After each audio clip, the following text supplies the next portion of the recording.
il faut justement comprendre avec Claudia au niveau de la revue de la presse que ça ne va plus entre le président du FDC, Denis Emilien Atangana, et son candidat Hiram Yodi. Ça ne va vraiment plus. C'est la rupture. Et certains de dire que Hiram Yodi a été éjecté du Yango de Denis Emilien Atangana. Et les raisons ont été données à Alain Douk lors de la conférence de presse qu'a donné le président du FDC, Denis Emilien Atangana. Il fait comprendre que son candidat a géré de manière unilatérale la campagne. Il a géré cette campagne seul. Il n'a pas respecté tout ce qui a été arrêté comme plan de campagne. Il ne faisait qu'à sa tête, à sa guise. Il a également parlé de la confiscation des fonds alloués aux partis politiques. Nous voulons parler des fameux 15 millions de francs CFA. Donc le candidat Hiram Yodi a également empoché tout seul ce pactole. Et ça a énervé le chef du Yango, et il lui a demandé de descendre. Je vous passe la parole à Alain Douk. Mais vous voyez donc à quoi amènent les petits arrangements, les petites combines qu'on mène souvent lorsqu'on veut porter un projet politique. Yodi a un parti qui est le MP3. Quand moi j'ai suivi qu'il avait pris le Yango.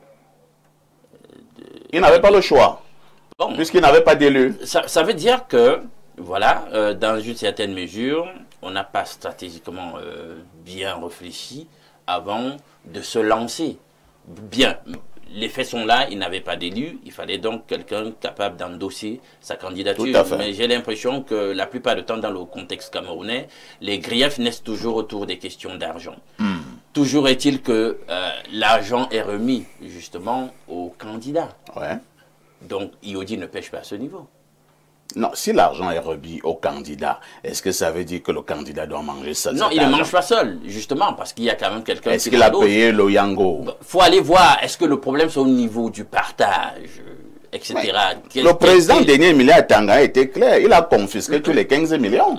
Le problème c'est que la campagne coûte extrêmement cher, et qu'à l'échelle d'un parti politique, et pour une campagne qui doit couvrir l'ensemble du territoire national, 15 millions, c'est absolument rien. Non, Denis Emilien Atangana fait également comprendre qu'il a souillé le parti parce qu'il n'y a pas eu une bonne osmose, une bonne entente pour le plan de campagne. Qu'est-ce qui s'est donc passé? Voilà. Finalement, Yodi faisait des comment on appelle ça, des meetings où il y avait à peine 50 personnes. Et Denis Emilien Atangana estime qu'il a traîné le parti dans la boue. Oui, monsieur Atangana, ça c'est sa version, parce qu'il y a la version d'Yodi. Qu'est-ce qu'il dit, Yodi? Yodi dit qu'en réalité, il y a eu une ingénierie menée subtilement et de façon assumée par Denis Atangana pour le rapprocher du régime. Ça aussi, bon? Justement, ça aussi, il faut prendre ça en compte. Et que lui, il a été vent debout par rapport à cette manœuvre. Et que certainement, c'est la paume des discordes et rien d'autre. Donc, au niveau des 15 millions, il a donné combien à Denis Emilien Atangana? Bon, moi, je suis pas dans le secret des dieux. Mais je sais déjà que 15 millions, ça ne représente rien. Par rapport au budget, aux planifications de budget que j'ai vu pour presque tous les partis politiques, c'est un milliard. Merci. 15 millions, c'est un grain de sable dans l'océan. Merci. On va passer la parole à Ibrahim Maxime Julien. Je l'ai vu beaucoup sourire. Je ne sais pas pourquoi il sourit tant. Votre commentaire sur cette rupture entre le président du FDC et maintenant celui qui est venu emprunter son Yango, le candidat Yodi Hiram. Parfait. Ce qui m'a amusé dans tout ce débat, c'est une histoire de 15 millions.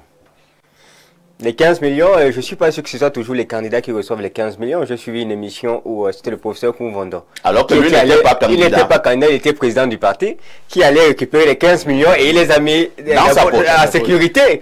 Disant qu'il allait investir la campagne où? On dit le candidat ou son représentant. Ou son représentant. Voilà. Donc, du coup, si le représentant a reçu, ça peut aller chez le président. C'est vrai que ce n'était pas le débat de ce matin. Oui. On Koumvondo l'a battu campagne où? Moi, je ne l'ai pas vu battre campagne, peut-être. Mais il a pris 15 millions. Il a pris 15 millions en qualité de président de son parti politique, disant que son représentant avait désisté et était allé se rallier avec le mouvement Maïgari. Donc là, j'ai vu juste un cas de figure où c'était un président de parti qui a pris, et là on voit un deuxième cas de figure où c'est le représentant ou le candidat qui allait prendre les 15 millions. Mais véritablement, c'était un faux débat. Parfois ici, seulement le carburant de la voiture, une seule voiture qu'il a pris là sur l'étendue du territoire national et de la location, ça finit 15 millions. Ça finit largement 15 millions. 15 millions, ce n'est rien du tout. Vraiment, moi, ce qui me dérange, c'est la petitesse de nos esprits. Honnêtement, après une élection pareille, hein, on doit garder des renommées et se soucier un peu de ce qu'on va dire sur nous.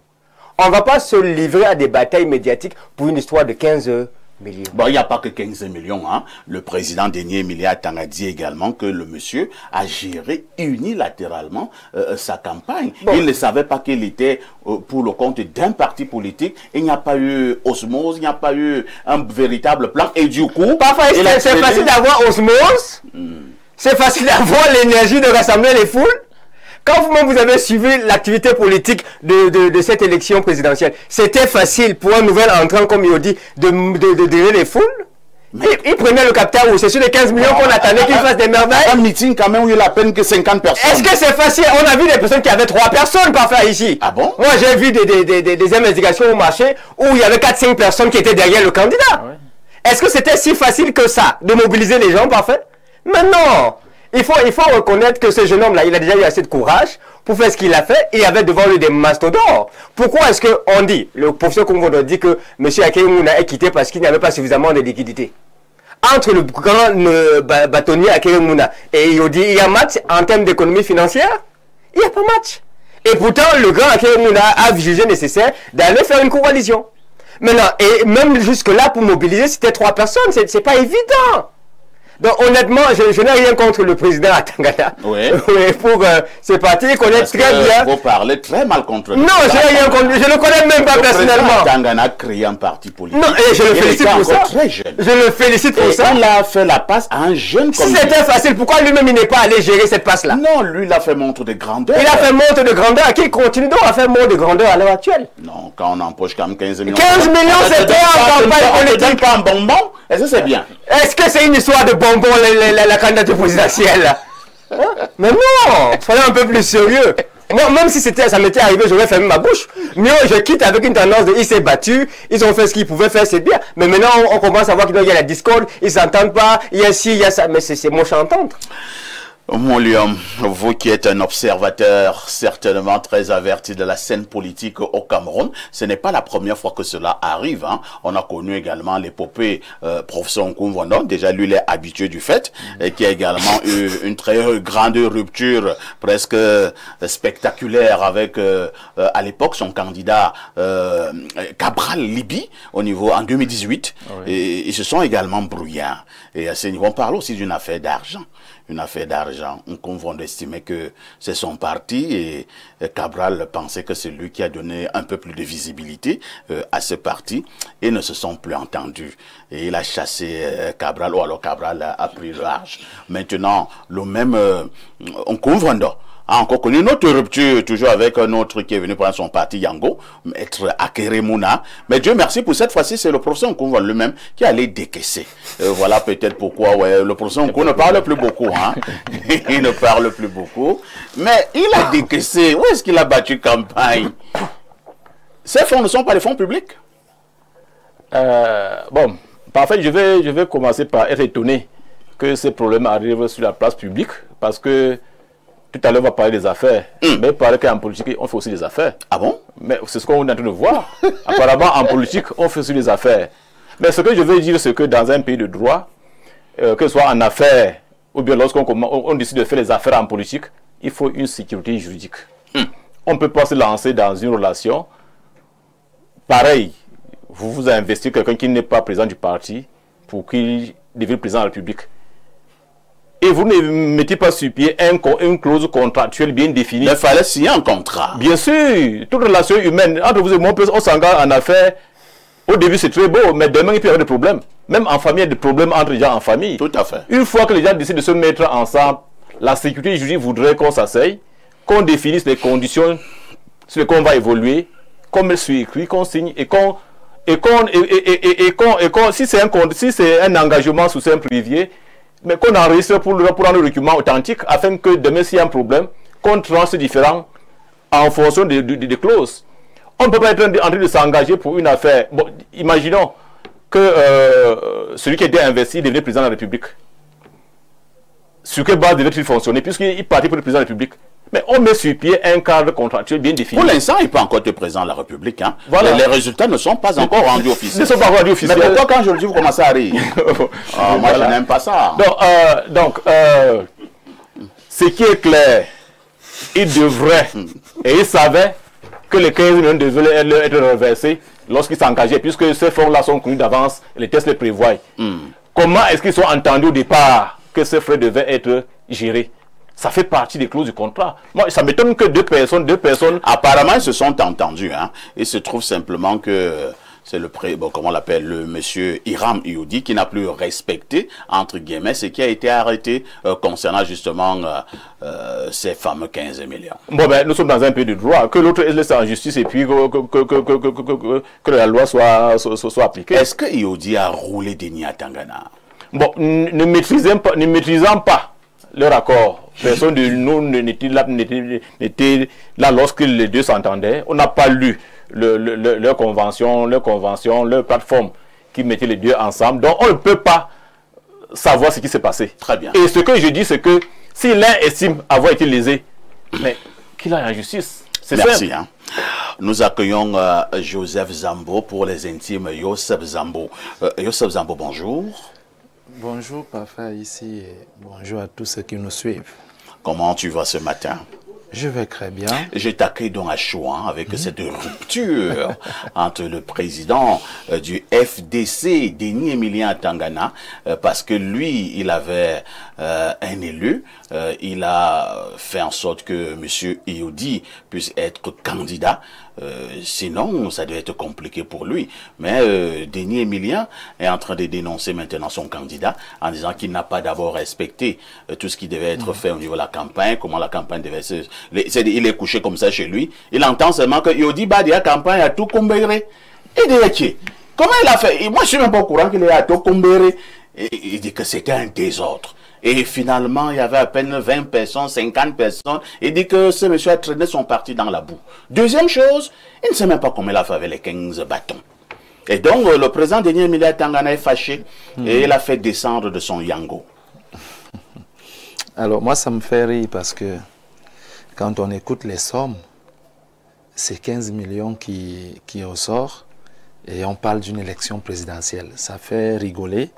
Parce que si on a des problèmes pour de si petites sommes et qu'on veut parler d'un budget national, ça fait rigoler. Parce que il faut qu'on entraîne des gens à être d'abord chef de famille. Non, être d'abord chef de classe, à bien gérer. Être chef de famille à bien gérer, être même chef d'une tontine ou une réunion. Chef de quartier. Chef de quartier, chef de village. Président du 2-0. Oui, c'est important. Parce que c'est un apprentissage. C'est très important parce que quelqu'un qui n'a jamais été ne serait-ce que président de la coopérative, où on gère quand même des centaines de mille, se retrouve à la candidature présidentielle. Parlant déjà du président du parti et même celui qui était candidat, je trouve qu'ils doivent encore aller à l'école. Denis Emilien Tangana est dans la politique depuis. Hein. Mais il a commencé trop jeune. Son business a donc été dévoilé. Non, est-ce que c'est un business? Non, c'est un business parce qu'il se plaint de quoi? De l'argent. Non, il n'y a pas que l'argent. Est-ce qu'on va à une élection présidentielle pour faire des problèmes sur l'argent de la campagne? Est-ce que l'argent de la campagne est censé rester pour se partager? Est-ce que le président n'a pas un droit de contrôle? Non. Le président était même au camp, il était sur le terrain. Voilà même encore notre débat. C'est pas son parti. Il ne veut pas être il reproche ce dernier peut-être d'avoir travaillé sans son contrôle. Bon, qu'il nous ressort dans le plan clair qui a été établi. Est-ce que lui, il a suivi ce plan en tant que président du parti et que c'est l'autre qui a refusé de suivre? Il faut que les gens comprennent que un parti politique, c'est une organisation. Et des organisations peuvent être considérées comme des entreprises, mais simplement à but non lucratif. Parce que leur objectif n'est pas de travailler de l'argent, mais c'est de suivre une cause. En tout cas, ça c'est officiellement. Hein. Je dis officiellement. Ne sortons pas sans revenir. Attendez, oui. Joseph chute et vous prendrez la parole. Ce que j'étais en train d'expliquer, c'est qu'il faut une organisation dans tout type d'entreprise, que ce soit une association, que ce soit une entreprise, il faut une organisation. Là, on voit une guerre qui veut s'établir entre le président du parti et le candidat. Alors, où sont les autres? Où est le secrétaire général du parti, le trésorier, le commissaire aux comptes? Où sont toute la Dream Team qui est censée diriger une association comme un parti politique? Où est cette Dream Team? La faute à qui? La faute au candidat? Est-ce que le candidat a le droit, dans toute une structure qui a l'organigramme fonctionnel, de se dire que je veux 1000 francs, je prends 1000 francs, je veux 100 francs, je prends 100 francs? Mais ça manque la petitesse structurelle que beaucoup d'associations politiques ont au Cameroun. On sent que c'est du business pour eux. Ils s'en foutent parfois de notre pays. Ce qui les intéresse, c'est les business qui tournent autour de la candidature à la présidence, des miettes qui vont rester, de se les distribuer, alors que nous, on a des problèmes existentiels. On a des vraies réalités. On est fatigué de ces programmes où ils passent tout le temps à dire changement, et se retrouver qu'ils discutent 15 millions à la fin. J'ai même aussi appris, je ne sais pas à quel niveau c'est vrai, que certains qui ont investi des candidats, en fait, c'était un péage. C'est-à-dire que tu payes et j'accepte d'investir. Bah oui. Et voilà pourquoi on parle de Yango. Est-ce que tu peux monter dans un Yango, tu ne payes pas? Impossible. C'est pourquoi je dis que dans cette affaire qu'on fait là, il faut que les gens cernent même ce qu'on appelle réellement une élection présidentielle. Très bien. Il faut Et il y a Lendo qui voulait coller un autre petit commentaire. Tu as relevé cet élément d'analyse sur lequel je m'apprêtais à arriver. Le fait que ça a été payant, ces endossements. Quand j'ai payé, finalement, et je sais que ce n'était pas d'accord reposant sur forcément une vision politique spécifique, simplement au niveau pécuniaire, tu m'as concédé ton parti pour porter ma candidature à prix d'argent. Quand j'arrive, justement, je ne veux pas t'associer. Je fais ce que je veux. Je ne veux pas... Non, mais tu n'as pas de droit de regard sur ce que je fais. Je fais ce que je veux. Ton argent. Je t'ai déjà payé. Et cet élément d'analyse que tu viens de relever peut nous permettre de voir clairement où se trouve la vérité médiane entre les différents griefs des partis. Merci. Vous êtes en direct sur... Info TV, vous faites bien de regarder la télévision. De toutes les façons, cette affaire de parti Yango au Cameroun, je mettrai sur pied un débat et on en parlera afin que nul n'en ignore. À tout de suite pour la suite.